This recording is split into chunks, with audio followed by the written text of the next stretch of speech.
जीत ले हम सारी दुनिया। बीच हमें आज बोने दो, रोज उसे थोड़ा बढ़ने दो। छू लेंगे आकाश हम, मन के विचार हकीकत बने। सिद्धि फल से आनंद देंगे, कोशिश कर बढ़े, सोच बुलंद करे।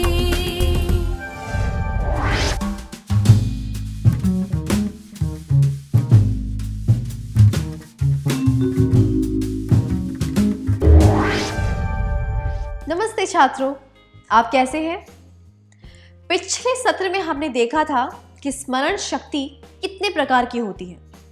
क्या अब हम उन तरीकों के बारे में जानें जिनसे हम अपनी स्मरण शक्ति को तेज कर सकते हैं। शायद आपको कारक विभक्ति के बारे में यह कविता याद होगी। कम से कम इसके पहले 2 वाक्य तो आपको याद होंगे ही। कर्ता, कर्म, करण, संप्रदान, अपादान, संबंध, अधिकरण और संबोधन। इनको याद रखने के लिए एक पद की रचना की गई। कर्ता ने अरु कर्म को करण रीति से जान, संप्रदान को के लिए अपादान से मान, का के की संबंध है, अधिकरणनादिक में मान, संबोधन अरे है हो, मित्र धरहु यह ध्यान।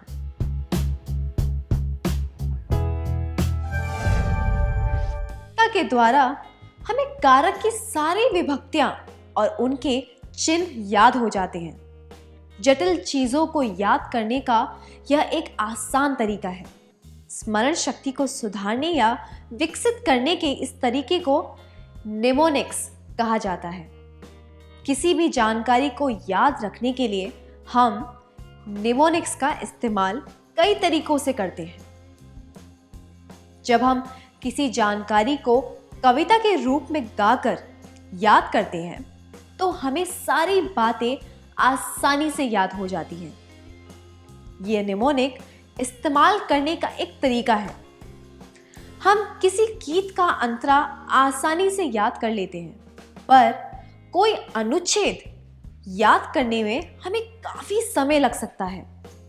इससे पता चलता है कि निमोनिक कितने असरदार होते हैं।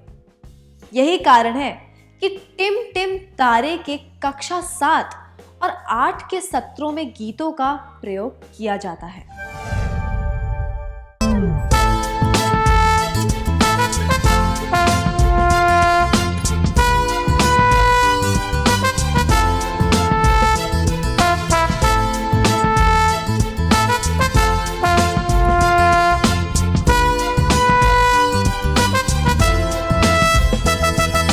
खुशी बांट कर जियो, खुशी बांट कर जियो, मन की सुख और शांति के लिए खुशी बांट कर जियो, खुशी बांट कर जियो, खुशी बांट कर जियो, मन की सुख और शांति के लिए खुशी बांट कर जियो। खाना पीना ज्ञान बोध वेशभूषा अच्छा मौका समय पर रख के, अपने हक जान के सब दे दो अपना पुनर्दे खोल के, खुशी बांट कर जियो। खाना पीना ज्ञान बोध वेशभूषा अच्छा मौका समय पर रख के, अपने हक जान के सब दे दो अपना पुनर्दे खोल के, खुशी बांट कर जियो, खुशी बांट कर जियो, खुशी बांट कर जियो, मन की सुख और शांति के लिए खुशी बांट कर जियो, खुशी बांट कर जियो, खुशी बांट कर जियो, मन की सुख और शांति के लिए खुशी बांट कर जियो। रिश्ते बनते रहे, विचार चमकते रहे, रीति रिवाज अच्छी तरह, नाच गाना खुशी से मान मर्यादा से, खुशी बांट कर जियो। रिश्ते बनते रहे, विचार चमकते रहे, रीति रिवाज अच्छी तरह, नाच गाना खुशी से मान मर्यादा से, खुशी बांट कर जियो, खुशी बांट कर जियो, खुशी बांट कर जियो, मन की सुख और शांति के लिए खुशी बांट कर जियो, खुशी बांट कर जियो, खुशी बांट कर जियो, मन की सुख और शांति के लिए खुशी बांटकर जियो। इस सत्र में गीत के माध्यम से हमने सीखा कि हमें खाना, कपड़े, चीजें, समय, ज्ञान दूसरों के साथ बांटने चाहिए। मुझे यकीन है कि आपको यह याद होगा। जानकारी को गीत का रूप देना नेमोनिक अपनाने का एक तरीका है। नेमोनिक्स याद रखने के तरीके या तकनीक। पहला, जानकारी को कविता या गीत का रूप देना। आपने श्वसन क्रियाविधि के बारे में तो पढ़ा ही होगा। क्या आप श्वसन क्रियाविधि के बारे में एक छोटी सी कविता बना सकते हैं? कृपया समूह बनाकर बैठिए और प्रत्येक समूह में एक कविता बनाइए।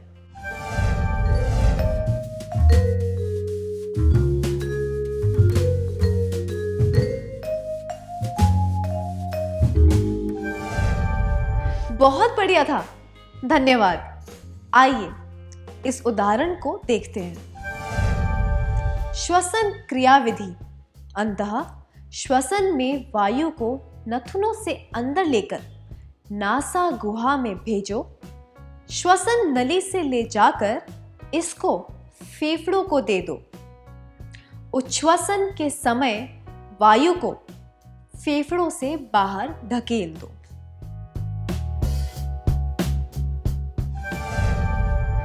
हमारी शुभकामनाएं हैं कि आप स्मरण शक्ति को बढ़ाने के लिए ऐसे ही रचनात्मक तरीकों का इस्तेमाल करते रहें। जटिल चीजों को याद रखने के लिए यह एक अच्छा तरीका है। आइए हम कुछ खेल खेलकर दूसरे तरीकों के बारे में जानते हैं। मैं 1 मिनट के लिए आपको 10 चीजें दिखाऊंगी। मैं चाहती हूं कि आप इन चीजों को ठीक से देखें, फिर याद करके इनके नाम अपनी नोटबुक में लिखें। आपको यह काम खुद करना है और किसी से इस बारे में बात नहीं करनी है।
आप में से कितने लोग 8 से ज्यादा चीजों के नाम याद रख पाए थे? आप में से कितने लोग केवल 5 चीजों के नाम याद रख पाए थे? जिन छात्रों को चीजों के नाम अच्छी तरह याद थे, उन्हें बधाई हो। अब मैं वही 10 चीजें आपको फिर से दिखाऊंगी, पर इस बार हम एक वैज्ञानिक तरीके से नाम याद रखने की कोशिश करेंगे। उन चीजों को फिर से देखकर क्या आप एक छोटी सी कहानी बना सकते हैं, जिससे आप इन चीजों को एक दूसरे के साथ जोड़ सके? आप मुरली नाम के एक आदमी के बारे में एक कहानी बनाइए और इन चीजों को एक दूसरे के साथ किसी तर्क का इस्तेमाल करके जोड़िए।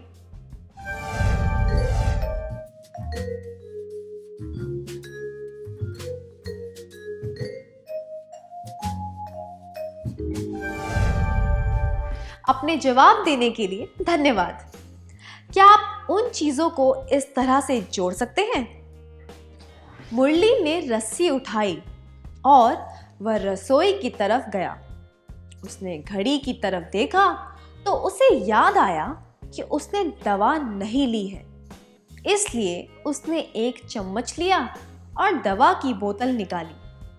तभी दरवाजे की घंटी बजी।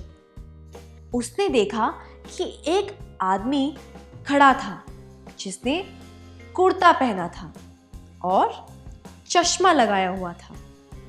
उसने बताया कि वह पड़ोस में रहने आया और उसे पानी भरने के लिए एक बाल्टी की ज़रूरत है।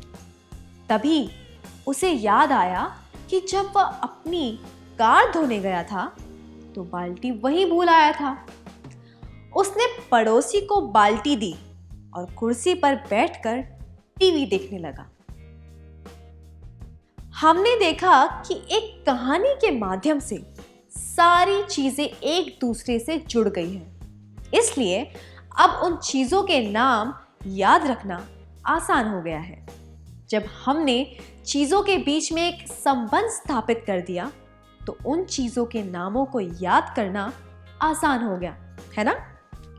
तो अपनी स्मरण शक्ति को मजबूत बनाने का यह भी एक तरीका है। ऐसा करने से हमें चीजों के नाम अपने दिमाग में दर्ज करने में और फिर उन्हें याद करने में आसानी होती है। नेमोनिक्स, याद रखने के तरीके या तकनीक। कहानी बनाना, अलग अलग चीजों को एक दूसरे से जोड़ना। अब एक और क्रियाकलाप करते हैं।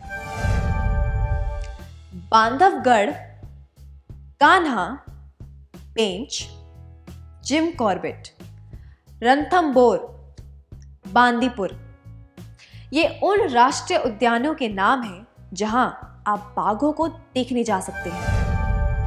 इनके नाम याद करने के लिए क्या आप एक छोटी सी कहानी बना सकते हैं?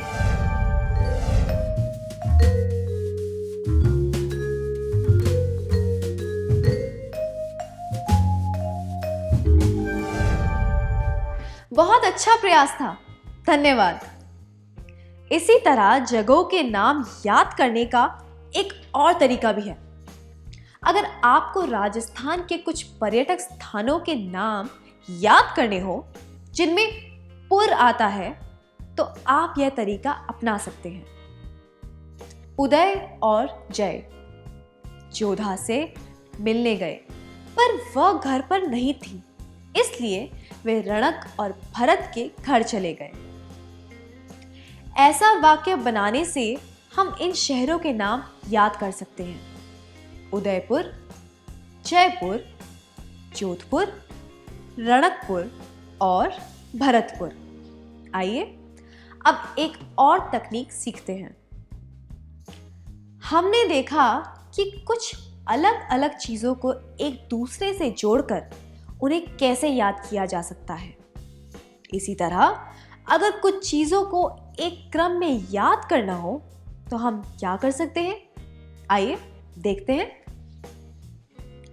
अंग्रेजी में इंद्रधनुष के रंगों के नाम इस प्रकार होते हैं: violet, indigo, blue, green, yellow, orange और रेड।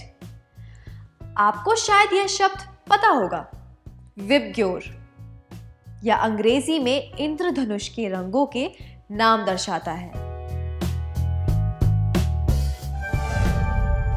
यहां पर किस तकनीक का इस्तेमाल किया गया है?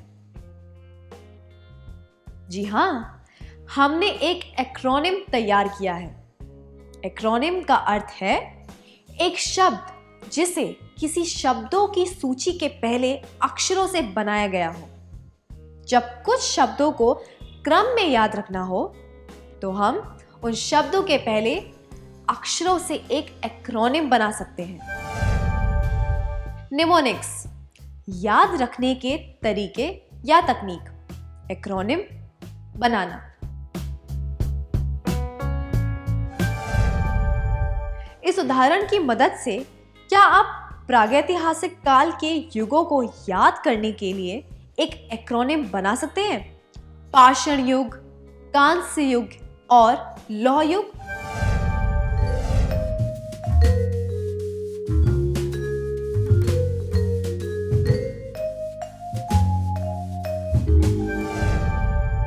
बहुत बढ़िया, हम इसे पांकालो बुला सकते हैं।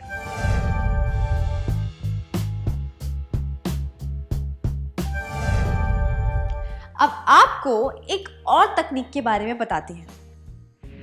My very efficient mother just served us noodles. शायद आप में से कुछ लोग इस रचना से परिचित होंगे। इस वाक्य में प्रत्येक शब्द का पहला अक्षर एक ग्रह के पहले अक्षर का संकेत देता है। अंग्रेजी में ग्रहों के नाम इस प्रकार हैं: Mercury, Venus, Earth, Mars, Jupiter, Saturn, Uranus, Neptune. हमने जिस तकनीक का इस्तेमाल किया उसे एक्रोस्टिक्स कहते हैं। यह एक तरीका है जिसमें एक वाक्य या कविता बनाई जा सकती है। इसमें प्रत्येक शब्द का पहला अक्षर एक संकेत देता है कि आपको कौन सा शब्द याद रखना है। उदाहरण के लिए, अगर हम हिंदी में ग्रहों के नाम याद करने के लिए एक वाक्य बनाना चाहें तो वह कुछ इस प्रकार हो सकता है: बुध, शुक्र, पतले मंगल, बड़ा शरबती यूरेनस नेता। इससे हम इन ग्रहों के नाम याद कर सकते हैं: बुध, शुक्र, पृथ्वी, मंगल, बृहस्पति, शनि, यूरेनस, नेपच्यून।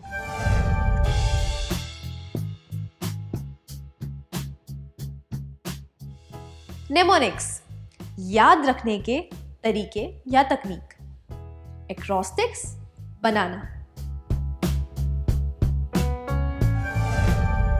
क्या आप अक्रिय गैसों के नाम याद करने के लिए एक एक्रोस्टिक्स बना चाहेंगे?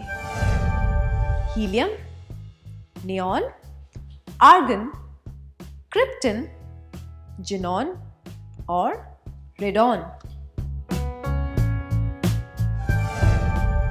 एक उदाहरण इस तरह हो सकता है: हितेन, निश्चल आज क्रिस्टल जीत रहे।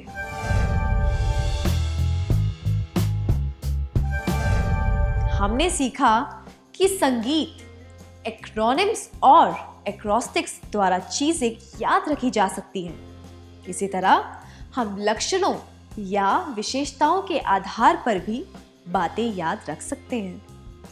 अब एक और क्रियाकलाप करते हैं। मैं आपको स्क्रीन पर कुत्तों की किस्में दिखाऊंगी। आपको उनकी विशेषताओं को याद रखना होगा।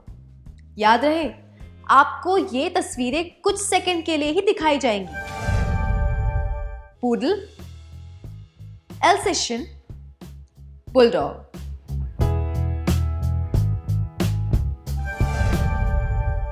क्या आपने इन कुत्तों की विशेषताओं को ध्यान से देखकर उनके नाम याद कर लिए हैं?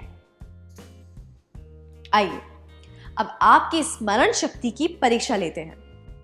अब आपको तस्वीरें फिर से दिखाई जाएंगी, पर उनके नीचे नाम नहीं होंगे। अब क्या आप इन कुत्तों के नाम बता सकते हैं?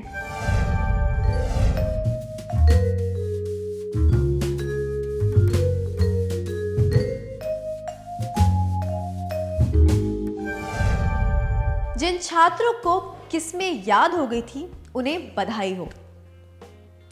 आप किस्मों के नाम कैसे याद कर पाए? जी हाँ, आपने विशेषताओं पर ध्यान दिया। एक पूडल किसी खिलौने की गुड़िया जैसे दिखता है, अल्सेशियन सियार जैसा दिखता है और उसके बाल काले और भूरे होते हैं। बुलडॉग के चेहरे और गर्दन के आसपास की चमड़ी में सल होते हैं। कई बार हम कुछ चीज़ों के नाम याद नहीं रख पाते। नाम याद रखने का एक तरीका है उस चीज़ को किसी विशेषता या किसी क्रिया से जोड़ देना। कोई वास्तविक या फिर काल्पनिक कड़ी के द्वारा हम चीज़ों को अच्छी तरह याद रख सकते हैं। निमोनिक्स, याद रखने के तरीके या तकनीक। नाम और चेहरे को किसी विशेषता के साथ जोड़ना। अब आप इस तकनीक का इस्तेमाल पैरामीशियम की विशेषताएं याद रखने के लिए करिए।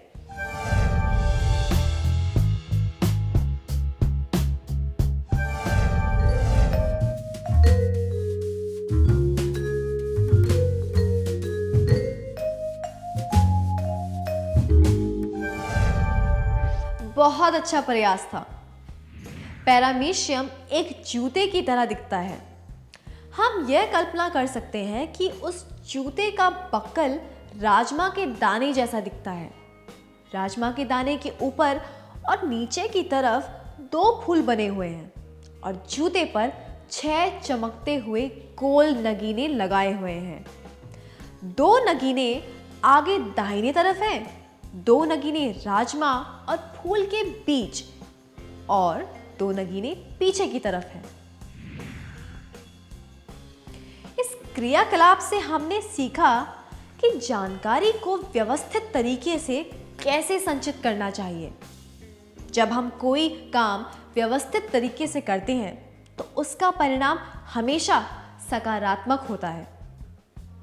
अब हम एक और तकनीक के बारे में जानेंगे जो हमें कई तरीकों से मदद करेगी। इसे माइंड मैपिंग कहा जाता है।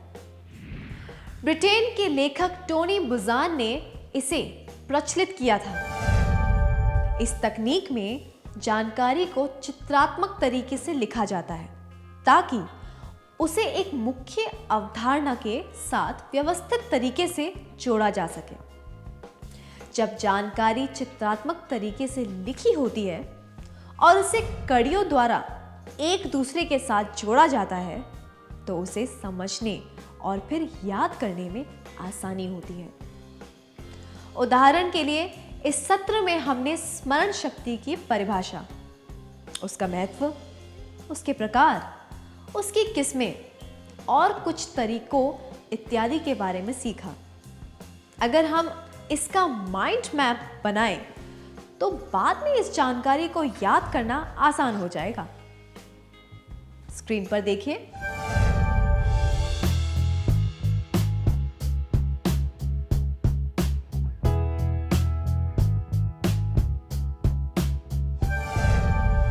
निमोनिक्स, याद रखने के तरीके या तकनीक, माइंड मैप का इस्तेमाल करना।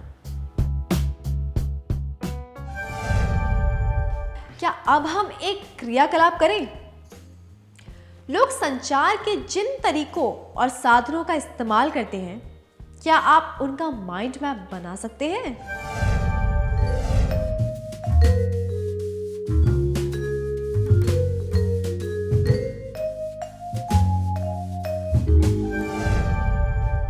आपका प्रयास सराहनीय था। क्या आपके माइंड मैप में वे सब चीजें हैं जो इस माइंड मैप में दी गई हैं?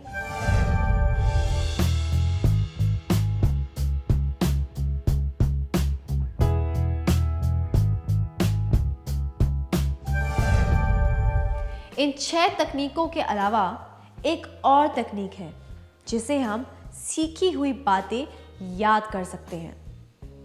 अगर चीजों को एक से ज्यादा बार दूसरे शब्दों में याद किया जाए तो इससे वे बातें हमारे दिमाग में अच्छी तरह दर्ज हो जाती और हम उन्हें ठीक से याद कर पाते हैं। पर यह काम हमें सतर्कता से करना चाहिए, बार बार किताब में देखकर नहीं। जानकारी को जोर से पढ़ें, उसे दोहराएं, फिर उसे लिखें और उसके बाद उसे दूसरे शब्दों में लिखें। ऐसा करने से हम उसे अच्छी तरह याद कर पाएंगे। निमोनिक्स, याद रखने के तरीके या तकनीक, दोहराना, लिखना, अभ्यास करना। हमारी जो कमियां और खूबियां हैं, हम जितने समय तक किसी चीज पर ध्यान दे पाते हैं, इन बातों का स्मरण शक्ति पर बहुत असर होता है। इन बातों को ध्यान में रखकर अगर हम चीज़ों को सीखने और समझने की कोशिश करें तो हमारी स्मरण शक्ति और अच्छी हो सकती है। अब हम आज के सत्र का सार संक्षेप करेंगे।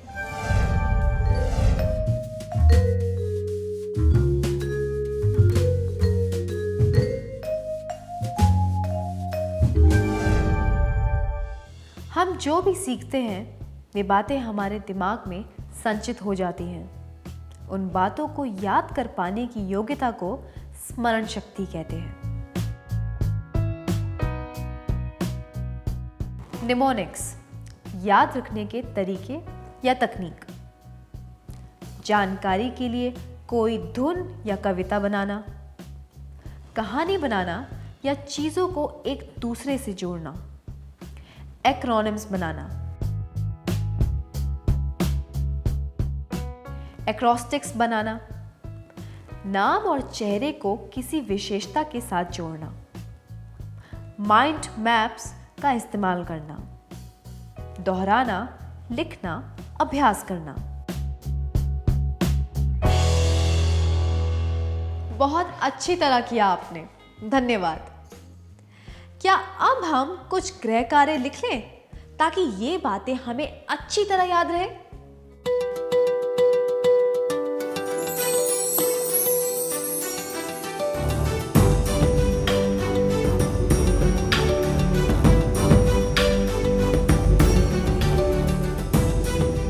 प्रश्न 1, मुगल बादशाहों के नाम क्रम में याद रखने के लिए एक एक्रोनिम बनाएं।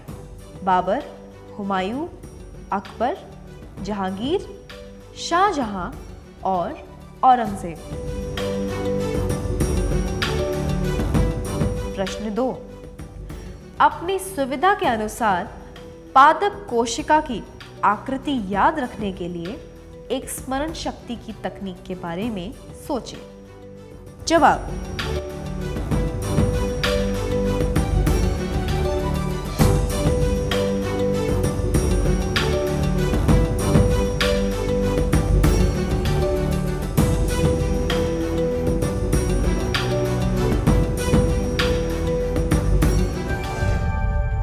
अगले सत्र में आने से पहले यह कार्य पूरा करके लाएं।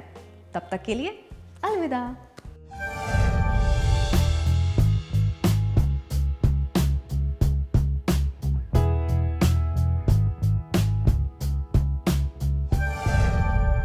नमस्ते छात्रों, आपका स्वागत है। मुझे यकीन है कि आपने पिछले सत्र का गृह कार्य पूरा कर लिया होगा। क्या हम उत्तर देख लें?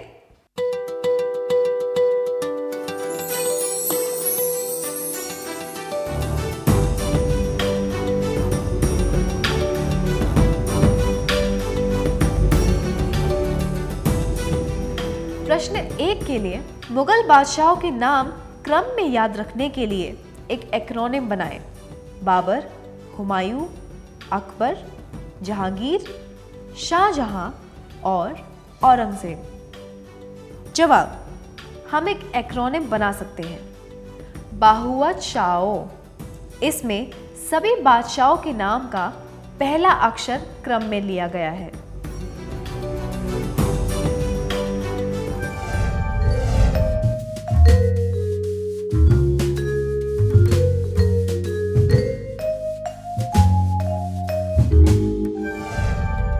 प्रश्न 2 के लिए अपनी सुविधा के अनुसार पादप कोशिका की आकृति याद रखने के लिए एक स्मरण शक्ति की तकनीक के बारे में सोचें। जवाब: आप ऐसा सोच सकते हैं कि यह किसी दानव का चेहरा है जिसकी एक आंख है और टेढ़ा सा मुंह है। उसकी आंख के ऊपर एक अर्धगोलाकार भौं है और आंख के आसपास की चमड़ी लटक रही है। उसके मुंह के अगल बगल 2 छोटे से कान हैं और मुंह के नीचे 2 दांत निकले हुए हैं। उसके चेहरे पर 3 चेचक के दाग हैं, एक बाएं के कान के ऊपर, एक उस कान के नीचे और एक दाएं कान के नीचे। इसे देखने के और कौन से तरीके हो सकते हैं? क्या आप बताएंगे कि आपने इसके बारे में किस तरह सोचा?